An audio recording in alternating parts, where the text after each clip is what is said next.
U.S. Senate approved Muslim American Rashad Hussain as ambassador at large for international religious freedom in a historic move.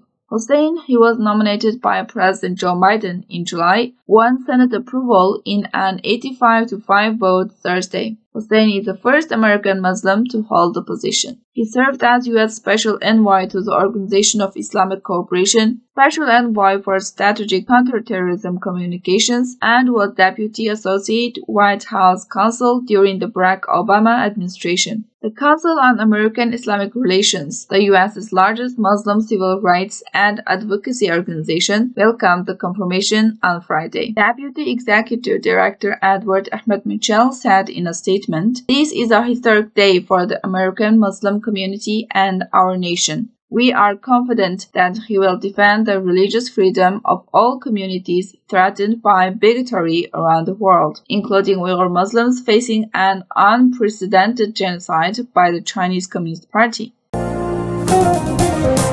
Keep Uyghur forced labor out of your online shopping carts. The Uyghur Forced Labor Checker from the Human Rights Foundation notifies you when you are shopping with a brand that may be implicated in using Uyghur forced labor, so you can ensure your purchases are not complex in genocide. 1 in 5 cotton items in the world are made using Uyghur forced labor. Raising awareness is the first step towards putting stop to this. Many brands try to hide their involvement through complex supply chains, making it hard for you to know if you are buying into the problem. This plugin makes it simple with a pop-up that informs you when you are shopping from a brand that has not publicly committed to disengaging with Uyghur forced labor.